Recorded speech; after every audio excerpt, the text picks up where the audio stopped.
برای چیز کیک مقدار 200 گرم بیسکویت پتی پور رو خورد میکنیم، یکم خوردش میکنیم با دستان و داخل خورد کن میریزیم که ریزتر بشه. در ادامه برای چیز کیک بیسکویت رو خوردش میکنیم،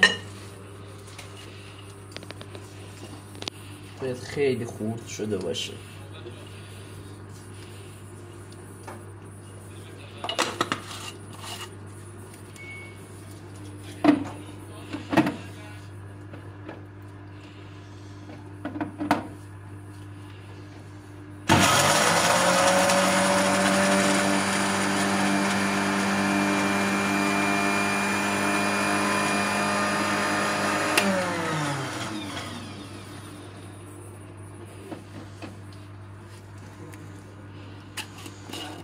الان خوردش کردیم بیسکویت ها برای چیز کیک و در ادامه بریم بر مرحله بعد. گرم کره را بنماری میکنیم و موقعی که کرهمون آب شد داخل بیسکویت ها میکنیم، با بیسکویت ها مخلوطش میکنیم و داخل یخچال میذاریم به مدت 10 دقیقه 1 ساعت. به مدت 1 ساعت داخل یخچال میذاریم که یکم خودش سفت کنه و بگیره تا مرحله بعد. ابتدا کرمون که الان در حال بنماری شده است یکم همش میزنیم که بقیه کره های داخلش هم آب بشه.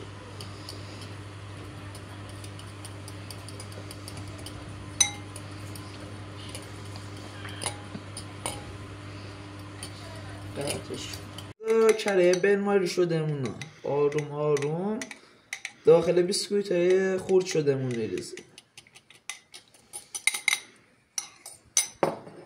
با یه قاشق مخلوطش میکنیم که یه دست بشه.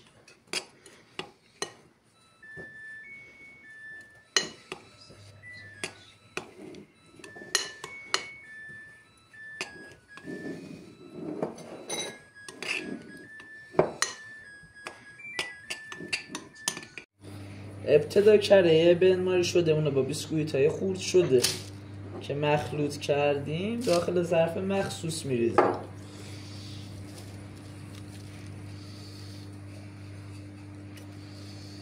و در ابتدا ظرف مخصوص کمربندی ها سطحش رو با یه گوشت‌کوب یک نواخت میکنیم.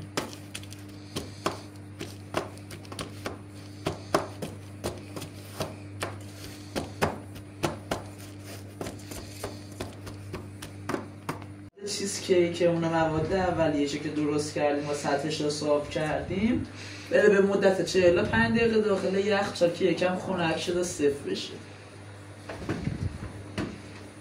صبحش کن. پودر ژلاتینمون الان در حال بنماری شدن.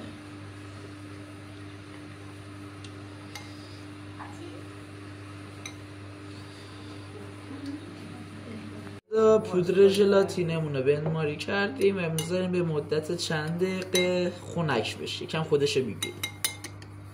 برای مواد میانی 2 قاشق پودر ژلاتینا و با 1 لیوان آب جوش مخلوط میکنیم و روی حرارت غیر مستقیم میذاریم.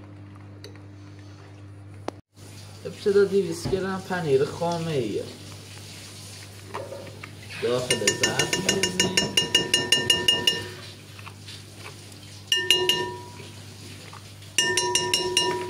و یه بسته خامه پرچرب.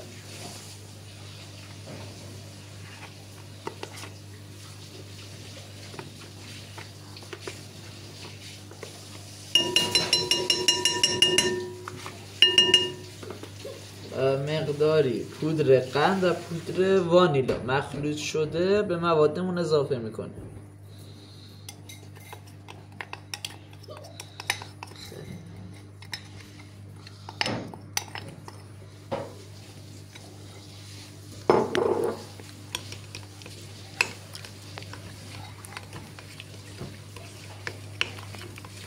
ابتدا یکم همش میزنیم.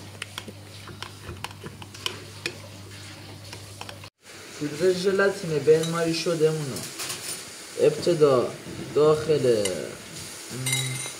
پنیر خامه و خام پودر قند و پودر وانیل وارد میکنیم و مخلوطش میکنیم.